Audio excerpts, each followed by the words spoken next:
नमस्कार आप सभी को स्वागत है हमारे चैनल पे। आज की वीडियो बेसिकली लॉ स्टूडेंट्स के लिए रेलेवेंट होने वाली है जो कि फर्स्ट सेमेस्टर में है और उनके पास एक सब्जेक्ट है जिसका नाम है लीगल मेथड। तो लीगल मेथड के फर्स्ट यूनिट को आज हम डिस्कस करेंगे। ये सेमेस्टर एग्जाम्स जो कि आपके 75 मार्क्स के एग्जाम्स होते हैं ज़्यादातर यूनिवर्सिटीज़ में, उसके लिए रेलेवेंट होने वाली है। सारे पार्ट को हम डिस्कस करने वाले हैं यूनिट 1 के आज की वीडियो में। वीडियो शुरू करने से पहले एक इंपॉर्टेंट बात यह है कि इस वीडियो में हमने बेसिकली एक पीपीटी बनाई है जिसमें यूनिट 1 के सारे पार्ट्स कवर हो रहे हैं। तो अगर आपको कंटेंट स्पेसिफिक रहना है तो आपको वीडियो पॉज करके वो पीपीटी से कंटेंट निकाल लीजिए। अगर आपको टॉपिक समझना है तो उस केस में मैं साथ ही उसके कुछ रेफरेंसेस भी दूंगा उसी पीपीटी के अंदर उसको एक्सप्लेन करने के लिए, तो आप पूरी वीडियो को ध्यान से देखिएगा। तो यूनिट 1 का सिलेबस कुछ इस टाइप से होता है। तो चलिए शुरू करते हैं। जैसा कि आप लोग स्क्रीन पे देख पा रहे होंगे कि यूनिट 1 में सबसे पहला टॉपिक जो है हमारा वो डेफिनेशन ऑफ लॉ है। तो इसको मैं बेसिकली अगर आपको मार्क करके बताऊं कि इसका इंपॉर्टेंस कितना है हमारे एग्जाम्स के पॉइंट ऑफ व्यू से, ये 5 मार्क्स के लिए रेलेवेंट होता है। फंक्शंस ऑफ लॉ के हिसाब से अगर मैं बताऊं आपको तो ये उतना रेलेवेंट नहीं है, इन दोनों को क्लब किया जा सकता है 5 मार्क्स के लिए। उसके बाद बात करें लॉ एंड जस्टिस मोरालिटी की, तो ये भी 5 मार्क्स के लिए ही रेलेवेंट होता है। उसके बाद ये वाले जो टॉपिक्स हैं, classification of law, public law, private law, substantive law, procedural law, municipal and international law, civil and criminal law, ये वाले टॉपिक्स ये आपके आते हैं 12.5 मार्क्स में। 12.5 मार्क्स में ये टॉपिक इंपॉर्टेंट है। अब ये भी हो सकता है कि आपको 2 टॉपिक मिक्स करके दे दिए जाए या 2-2 का सेट बना के पूछ लिया जाए, या फिर आपको सारे मिला के 12.5 में कर दें। मगर ये टॉपिक्स जो हैं ये रेलेवेंट है 12.5 के पॉइंट ऑफ व्यू से। सिंगल टॉपिक को 5 में भी पूछा जा सकता है, बट मल्टीपल टॉपिक्स जो है वो 12.5 के पॉइंट ऑफ व्यू से रेलेवेंट है।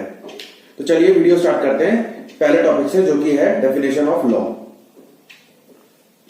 मैंने जब इससे पहले वीडियो बनाई थी तो उसमें मैंने आपको सिंपली बता दिया था कि 2 तरीके से आंसर लिखे जाते हैं, तो हम फ्लो चार्ट वाला मेथड को फॉलो करने वाले हैं। तो इसमें सबसे पहले इंट्रोडक्शन पॉइंट ऑफ व्यू में हम डेफिनेशन ऑफ लॉ में लिखेंगे कि हमारे हिसाब से लॉ क्या होता है। तो लॉ बेसिकली ये होता है कि set of rules and regulations.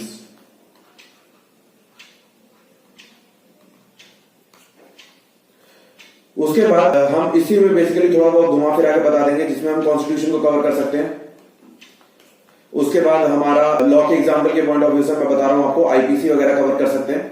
ये फर्स्ट ईयर में आपको इनकी डिटेल नॉलेज नहीं होगी, बट ये है कि हल्का फुल्का आइडिया तो आपको कॉन्स्टिट्यूशन वगैरह के बारे में होगा, जिसमें फंडामेंटल राइट्स आपको पता ही होंगे ज्यादातर। तो ये सब चीजें आप कवर कर सकते हैं इंट्रोडक्शन के अंदर। उसके बाद बात करते हैं हमारे डेडिकेटेड डेफिनेशंस की, जो कि स्पेसिफिक ज्यूरिस्ट ने दी हुई है लॉ के रिगार्डिंग। उन्होंने कैसे लॉ को डिफाइन किया है। तो इस आंसर के पॉइंट ऑफ व्यू से ये 4 ज्यूरिस्ट ऐसे हैं जो इजी टू रिमेंबर है, इजी है, ठीक है। तो अब इनकी शुरुआत करते हैं हम। सबसे पहले जॉन ऑस्टिन की बात करेंगे। तो इन्होंने क्या डिफाइन करा, law is the command of sovereign backed by sanctions, ठीक है। तो इसमें आपका इंपॉर्टेंट वर्ड्स क्या हुआ, कमांड ऑफ सोवरेन और सैंक्शंस, ये इंपॉर्टेंट हुआ आपके लिए, ठीक है। अब इसी डेफिनेशन को आप एक्सप्लेन करने के लिए ये बताएंगे कमांड ऑफ सोवरेन। अब इसमें सोवरेन कौन होता है, सोवरेन होता है supreme person of the state. Supreme मतलब जो सबसे बड़ा है, जिसके ऊपर कोई भी नहीं है, वो होता है सोवरेन। तो आपने ऑस्टिन की डेफिनेशन को समझाते हुए ये लिख देना कि ऑस्टिन ने एक पर्सन को डेडिकेट कर दिया एज अ सोवरेन, और उन्होंने बोल दिया कि जो लॉ होता है वो बेसिकली सोवरेन की कमांड होती है। अब वो चाहे जो भी बोले, लॉजिकल इलॉजिकल, उसको फॉलो करना वही लॉ है, ठीक है। और इन केस अगर वो फॉलो नहीं किया गया तो सैंक्शंस लग जाएंगे। तो सैंक्शंस क्या होता है, पनिशमेंट्स।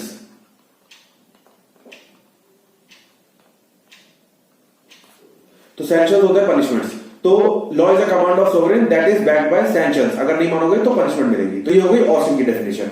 उसके बाद बात करते हैं हंस केल्सन की।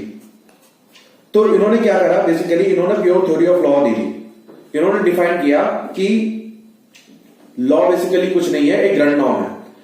प्योर थ्योरी के पार्ट्स भी यही है, ये आप मेंशन करेंगे अलग से, और इसके आपको अलग से अच्छे मार्क्स मिलने वाले हैं। तो इसमें सबसे पहले आप ग्रैंड नॉर्म बताएंगे। जैसे हमारे इंडिया की अगर हम बात करें, आपको समझाने के पॉइंट ऑफ व्यू से मैं बता देता हूं। तो कॉन्स्टिट्यूशन ऑफ इंडिया है, वो बेसिकली क्या है, एक सुप्रीम लॉ है जिसके बेसिस पे बाकी अदर लॉज को पावर मिली हुई है। तो सबसे पहले आप कॉन्स्टिट्यूशन की तरह ही ग्रैंड नॉर्म को समझेंगे। तो हंस केल्सन ने क्या बोला कि ग्रैंड नॉर्म है, ग्रैंड नॉर्म के बेस एक ऐसा नॉर्म है जो कि सारे नॉर्म्स को पावर दे रहा है, सारे नॉर्म्स का ओरिजिन वही है। उसके बाद इन्होंने क्या डिस्कस करा, हायरार्की ऑफ नॉर्म्स। तो इन्होंने, मैं आपको एग्जांपल के रूप में बताता हूं कि जैसे मान लीजिए ग्रैंड नॉर्म हो गया, इसके बेसिस पे सबसे पहले ये आ गया, उसके बाद आ गया मान लीजिए आईपीसी। एक एग्जांपल दे रहा हूं, आप इंडिया के उससे रेलेवेंट मत समझिएगा, बट मैं आपको समझाने के लिए एक पॉइंट बता रहा हूं कि जैसे आईपीसी, उसके बाद आईपीसी के थ्रू, ये आईपीसी हो गया जनरल लॉ, उसके बाद आ गया स्पेसिफिक लॉ जो कि आ गया अपना protection of women from domestic violence act, तो ये हो गया स्पेसिफिक लॉ। तो ये हो गया हायरार्की, सबसे बड़ा ये हो गया ग्रैंड नॉर्म, उसके बाद आ गया आईपीसी, उसके बाद आ गया protection of women from domestic violence act. तो ये बेसिकली इन्होंने एक स्ट्रक्चर दे दिया कि ग्रैंड नॉर्म मेन है, उसके बाद आगे आपके बाकी सारे लॉज, ठीक है। उसके बाद वैलिडिटी ऑफ नॉर्म। अब ये बात तो बिल्कुल सिंपल सी है, जब एक ग्रैंड नॉर्म आपने बता दिया जो कि सुप्रीम है, तो बाकी लॉज जितने भी आ रहे हैं, डराइव हो रहे हैं, तो वो वैलिडिटी तो ग्रैंड नॉर्म से ही लेंगे ना। तो ये हो गया आपका वैलिडिटी ऑफ नॉर्म्स कि वो कहां से अपनी वैलिडिटी को अचीव कर रहे हैं। उसके बाद आ जाइए सैंक्शंस। अब लॉ बनाने का कोई फायदा नहीं है अगर उसको फॉलो कराने के लिए आपके पास सैंक्शंस ना हो, कोई मानेगा ही नहीं। अगर आपको कोई भी लॉ या कोई भी चीज अपनी मनवानी होती है, जैसे आप घर में भी देखते होंगे, आपके पेरेंट्स को कोई चीज मनवानी होती है, तो बेसिकली आपको एक डेटरेंस रहता है कि अगर ये बात मेरे पेरेंट्स को पता लगी तो मार पड़ेगी, डांट पड़ेगी, ये वो। तो इस तरीके से आप उनकी बात मानते हैं कभी कभार के केस में, या तो आपको समझ में आ जाए, अगर समझ में नहीं आएगा तो आपको डेटरेंस इफेक्ट काम करेगा। तो ये सैंक्शंस बेसिकली क्या है, ये डेटरेंस इफेक्ट है। तो इसको अगर आपको एक्सप्लेन करना होगा तो इसमें आप सबसे पहले इफेक्ट ऑफ फियर डालोगे कि अगर लॉ फॉलो नहीं किया गया तो आपके ऊपर फियर है कि अगर आपने लॉ नहीं फॉलो किया तो आपके साथ पनिशमेंट मिलेगी, आपको पनिशमेंट दी जाएगी, तो उससे और आपको कोई बचा नहीं पाएगा, ठीक है। तो ये एक हंस केल्सन की लॉ की डेफिनेशन और लॉ की थ्योरी होगी, प्योर लॉ थ्योरी, ठीक है। उसके बाद आप बात करते हैं सेलमेंट की। सेलमेंट ने तो सिंपली बोल दिया कि जो लॉ है वो बॉडी ऑफ प्रिंसिपल्स है, recognised and applied by state in administration of justice. मतलब इन्होंने जस्टिस और लॉ को रिलेट कर दिया कि लॉ सेट ऑफ प्रिंसिपल्स है जो कि स्टेट ने बनाया है। क्यों बनाया है? ताकि वो जस्टिस की सिचुएशन पे अराइव कर सकें। तो जस्टिस और लॉ को रिलेट कर दिया। बट इनके में एक क्रिटिक्स ने इसमें ये निकाला कि इन्होंने जस्टिस को डिफाइन नहीं करा। जस्टिस को डिफाइन नहीं करने की वजह से इनकी थ्योरी को उतना ज्यादा पॉपुलैरिटी नहीं मिली। उसके बाद आगे चलते हैं। उसके बाद सैविग्नी की बात करते हैं। तो सैविग्नी का डायरेक्ट ये था कि इन्होंने बोला कि लॉ जो है वो प्रोडक्ट ऑफ लेजिस्लेशन नहीं है, डायरेक्ट प्रोडक्ट नहीं है, बल्कि क्या है, silent growth of custom and outcome of unformulated public और प्रोफेशनल ओपिनियन है, ठीक है। तो डायरेक्ट लेजिस्लेशन क्या होता है? अब हमारे पास 3 बॉडीज हैं, तो पता ही आप लोगों को, एग्जीक्यूटिव, जुडिशरी और लेजिस्लेशन।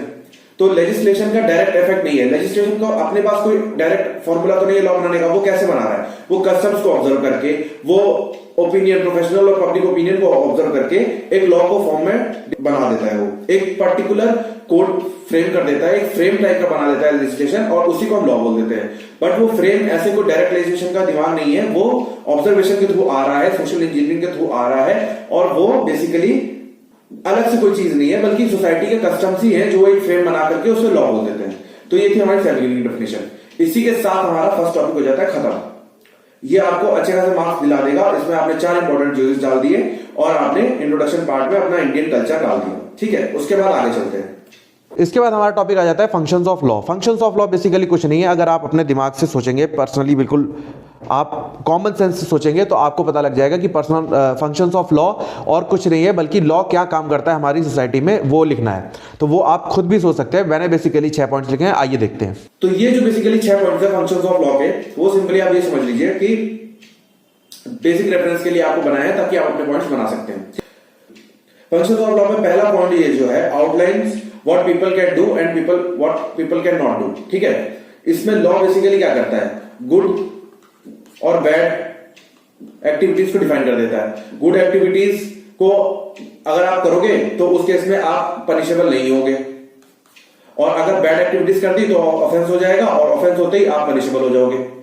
बेसिकली आप ये समझ लीजिए कि पर्सन क्या कर सकता है और क्या नहीं कर सकता है बता दिया, ताकि एक बाउंडेशन रहे और वो पनिशमेंट के फेयर से बचा रहे, ठीक। तो ये हो गया आपका पहला। इसका एक्सप्लेनेशन कुछ इस तरीके से आप दे सकते हैं। उसके बाद दूसरा आ जाइए, protects public order, criminal law. Basically क्या होता है, क्रिमिनल लॉ जो हमारी सोसाइटी का होता है, उसका काम ये होता है कि जो सोसाइटी में पीसफुल सिचुएशंस है, जो सोसाइटी का एटमॉस्फेयर है वो पीसफुल रहे, ठीक है। तो पब्लिक ऑर्डर को बचाने के लिए क्रिमिनल लॉ बनाया जाता है, ताकि हर कोई बंदा अपनी हद में रहे, अपनी मर्यादा में रहे, और वो कोई गलत काम ना करे। तो उसके लिए हमने ऑफेंस वगैरह डिफाइन कर दिया कि ऑफेंस क्या है, ऑफेंस क्या नहीं है। तो बेसिकली ये मॉरलिटी वाला रिलेटेड नहीं है, बट हाँ जो बहुत ही ग्रेव मैटर है एक सोसाइटी के पॉइंट ऑफ व्यू से, उसको हमने ऑफेंस की तरह डिफाइन कर दिया और इस तरीके से हमने पब्लिक ऑर्डर को बचा दिया। उसके बाद आइए थर्ड, तो रिजॉल्व डिस्प्यूट बिटवीन पीपल। ये सिविल लॉ की बात हो रही है। बेसिकली सिविल लॉ में क्या होता है, पर्सन वर्सेस पर्सन होता है सिविल लॉ के अंदर, कभी भी स्टेट वर्सेस पर्सन नहीं होगा, वो क्रिमिनल लॉ का मैटर है। सिविल लॉ के अंदर person versus person, plaintiff versus defendant, तो सिविल लॉ हो गया। अब सिविल लॉ में क्या होता है, डिस्प्यूट्स होते हैं पीपल के, भाई प्रॉपर्टी डिस्प्यूट है, मैरिज है, डिवोर्स है, वगैरह वगैरह, ठीक है, सारे डिस्प्यूट्स होते हैं पर्सनल, तो ये सिविल लॉज के अंदर आ जाते हैं। तो ये सिविल लॉ बना करके हमने लॉ का एक फंक्शन बना दिया कि आप जो पर्सन्स हैं उनके बीच में अगर कोई डिस्प्यूट हो रहा है तो उसको एक प्रॉपर चैनलाइज्ड मैकेनिज्म से सॉल्व आउट कर सकते हैं। फोर्थ पॉइंट आ जाइए, प्रोटेक्ट सर्टेनिटी ऑफ सिस्टम्स। इसमें क्या हो गया, सिस्टम्स मतलब पर्टिकुलर सिस्टम एक डिराइव करने के, सपोज दैट म्युनिसिपल कॉर्पोरेशन को सिस्टम अलॉट कर दिया गया। अब वो क्या काम करेगी, किस लेवल पे जाके काम करेगी, उससे कौन सा काम आप करवा सकते हो और कौन सा नहीं, वो चीज डिफाइन कर दी लॉ के अंदर। उसके बाद आ जाइए फिफ्थ पॉइंट पे, जो कि है outlines what the government can do and what it can not do. ऐसा नहीं है कि लॉ सिटीजन्स पे ही रिस्ट्रिक्शन लगाता है, बल्कि ये गवर्नमेंट पे भी रिस्ट्रिक्शन लगाता है और सिटीजन्स को राइट भी देता है, जिसमें आप फंडामेंटल राइट्स को मेंशन कर सकते हैं, फंडामेंटल राइट्स को मेंशन कर सकते हैं, जो कि गवर्नमेंट किसी भी हद पे वो खींच नहीं सकती, आपसे वापस नहीं ले सकती। हाँ, इमरजेंसी सिचुएशन में बेशक वो रिवोक हो जाते हैं, बट उसमें भी तीन फंडामेंटल राइट्स ऐसे हैं जो कि इफेक्टिव रहते हैं। अब वो कौन से हैं वो आप कमेंट सेक्शन में मुझे बताएंगे, ठीक। तो ये हो गया कि गवर्नमेंट क्या कर सकती है और क्या नहीं कर सकती। इन केस अगर गवर्नमेंट अपनी चीजों का वॉल्यूशन करती है तो आप हाई कोर्ट और सुप्रीम कोर्ट जा सकते हैं।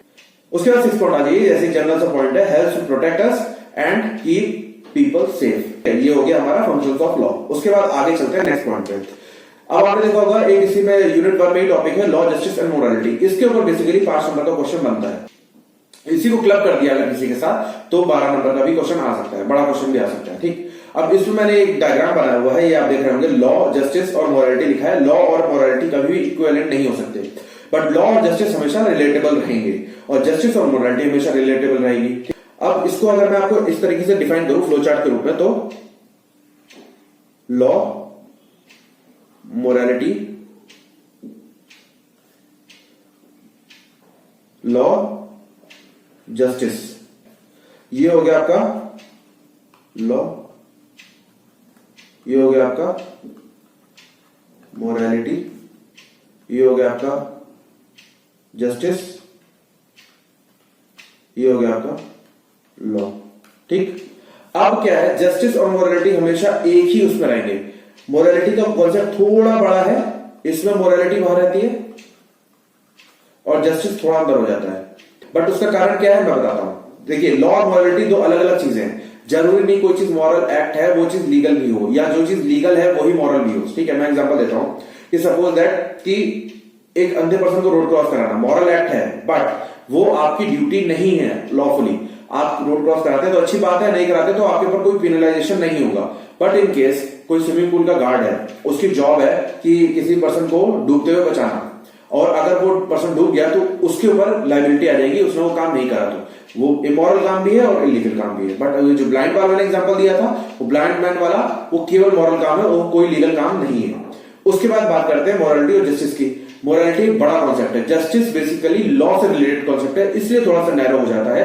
बट कई बार ऐसा होता है कि जो चीज इलीगल नहीं है बट इमोरल है, उसको अगर आप जस्टिफाई करने लगेंगे तो वो चीज लॉ के हिसाब से तो जस्टिस नहीं दिला सकते आप उसको, मगर वो चीज इमोरल होने के कारण मोरालिटी एक बड़ा कॉन्सेप्ट हो जाता है और जस्टिस जो होता है वो छोटा कॉन्सेप्ट हो जाता है, ठीक। तो इसीलिए justice is a part of morality. तो आप ऐसे ही कह सकते हैं इस चीज को, वही मोरालिटी जस्टिस होगी जो लॉ के हिसाब से होगा, ठीक। तो ये हो गया हमारा लॉ, मोरालिटी और जस्टिस का एक छोटी सी ब्रीफ कहानी। ये आप डायग्राम बना करके और ये आपका ये सबसेट और सेट बना करके आप अपने आंसर में रिप्रेजेंट कर सकते हैं और आप दिखा सकते हैं कि किस तरीके से लॉ और जस्टिस और मोरालिटी आपस में रिलेटेड है। उसके बाद आगे चलते हैं। उसके बाद आ जाइए क्लासिफिकेशन ऑफ लॉ के बारे में बात करेंगे। क्लासिफिकेशन ऑफ लॉ में बेसिकली 3 ही पार्ट है, क्रिमिनल और सिविल लॉ, पब्लिक और प्राइवेट लॉ जैसा ही है कुछ, उसी में कवर हो जाएगा, इसलिए मैंने उसको अलग से डाल के आपका टाइम नहीं वेस्ट करा है। तो पहली आ जाते हैं प्रोसीजरल सब्सटेंटिव लॉ। तो सब्सटेंटिव लॉ बेसिकली वो होते हैं जो कि पर्सन की राइट्स और रिस्पॉन्सिबिलिटीज को बताते हैं, ठीक। तो ये आपका कंटेंट है, बेसिकली आप इसको पढ़ लीजिएगा। ये कॉमन सी बात मैं आपको बता देता हूँ एक्सप्लेनेशन पॉइंट ऑफ व्यू से, कि सब्सटेंटिव लॉ में बेसिकली आपको राइट्स और ड्यूटीज पता लग जाएंगे। जब आप ड्यूटीज फुलफिल करोगे तभी आपको राइट्स फुलफिल होने का पूरा मौका मिलेगा। अब सब्सटेंटिव लॉ के बेसिकली दो टाइप्स होते हैं, सिविल लॉ और क्रिमिनल लॉ। तो सब्सटेंटिव लॉ में सबसे पहले बात करेंगे सिविल लॉ की। तो सब्सटेंटिव सिविल लॉ वही होता है जैसे मैंने अभी आपको बताया कि सिविल मतलब person to person, A versus B, C versus D, ये हो गया सिविल लॉ, ठीक। इसमें स्टेट का इन्वॉल्वमेंट नहीं होता। तो सब्सटेंटिव सिविल लॉ में आ जाएगा आपका कि डिस्प्यूट बिटवीन इंडिविजुअल के बारे में बात करते हैं, ऑर्गेनाइजेशन के बारे में बात करेंगे, क्योंकि ऑर्गेनाइजेशन भी हमारा ज्यूरिस्टिक पर्सन होता है, इसलिए ऑर्गेनाइजेशन भी सब्सटेंटिव सिविल लॉ में कवर होता है। उसके बाद कंपनसेशन वगैरह की बात सिविल लॉ में करी जाती है, ठीक। अब इसके एग्जांपल्स आप दे देंगे, Indian contract act, Indian succession act, factories act वगैरह। इसमें आपका लॉज डिफाइंड है, बेसिकली इसमें आपका राइट्स और ड्यूटीज डिफाइंड है कि आपको क्या करना है और क्या नहीं करना है। ये इसलिए सब्सटेंटिव लॉ में आ जाता है सिविल लॉ के अंदर। अब उसके बाद आगे बात करते हैं सब्सटेंटिव क्रिमिनल लॉज की। सब्सटेंटिव क्रिमिनल लॉज बेसिकली क्या होते हैं कि इसमें आपकी ड्यूटी टुवर्ड्स सोसाइटी बताई जाती है कि आप सोसाइटी के लिए किस तरह से ड्यूटी बाउंड है, क्या ड्यूटीज आपको करनी है और क्या नहीं करनी है। अगर इन केस आपके साथ कोई ड्यूटी गलत कर देता है तो उस केस में आपके पास क्या रेमेडीज हैं वो भी सब्सटेंटिव लॉ में ही आती है, ठीक। अब बात करते हैं इसके एग्जांपल्स की। तो इंडियन पीनल कोड एक ऐसा एग्जांपल है जिसमें आपने ऑफेंस डिफाइन कर रखे हैं। ऑफेंस डिफाइन करने के साथ साथ उसकी पनिशमेंट, उसकी पेनल्टी वगैरह सब कुछ डिफाइंड है, ठीक। उसी के साथ आ जाइए domestic violence act, juvenile justice act वगैरह वगैरह। इसमें सब में आपकी ड्यूटीज और आपकी रिस्पॉन्सिबिलिटीज और आपके राइट्स डिफाइंड है, ठीक। यही सब्सटेंटिव लॉ है बेसिकली। अब जो ड्यूटीज आपकी स्टेट के लिए होंगी, पब्लिक के लिए होंगी, वो हो गया आपका क्रिमिनल लॉ। जो ड्यूटीज आपकी पर्टिकुलर इंडिविजुअल के लिए होंगी वो हो गया आपका सिविल लॉ। उसके बाद प्रोसीजरल लॉ पे आ जाते हैं। प्रोसीजरल लॉ बेसिकली क्लियर है, नाम से ही प्रोसीजर बताता है। सब्सटेंटिव लॉ तो है आपको राइट्स और ड्यूटीज दे दी, अब वो आप फॉलो कैसे कराओगे कोर्ट के अंदर वो बताएगा प्रोसीजरल लॉ, ठीक। अब प्रोसीजरल लॉ में भी यही हो गया सिविल और क्रिमिनल। उसके बाद सिविल प्रोसीजरल में आ गया आपका कि सिविल में ए वर्सेस बी में आप क्या केस फॉलो करोगे, कैसे रेमेडीज आपको मिलेंगी, किस तरीके से टाइम लिमिटेशन है, क्या है, कैसे है, वो चीज आपकी सिविल प्रोसीजर में आ जाती है। तो आप पढ़ लीजिएगा स्लाइड से फटाफट। उसके बाद आ जाते हैं क्रिमिनल प्रोसीजर में। तो क्रिमिनल प्रोसीजर में है कि अगर किसी ने आपके खिलाफ कोई ऑफेंस वगैरह कर दिया तो आप किस केस में कैसे प्रोसीड करेंगे, एफआईआर कराएंगे, इन्वेस्टिगेशन होगी, अरेस्ट होगा, बेल होगा, वो सब चीजें आपकी क्रिमिनल प्रोसीजर में डिफाइन कर दी गई, जिसके लिए हम एग्जांपल देंगे सीआरपीसी। और सिविल लॉ के लिए हम एग्जांपल देंगे सिविल सीपीसी, जिसको बोलते हैं सिविल प्रोसीजर कोड, और सीआरपीसी को बोलते हैं कोड ऑफ क्रिमिनल प्रोसीजर या क्रिमिनल प्रोसीजर कोड। अब आगे चलते हैं international law and municipal law. इसमें बेसिकली आपकी दो चीजें हैं, थ्योरीज हैं दो। इसमें मोनिज्म और ड्यूअलिज्म दो थ्योरीज हैं।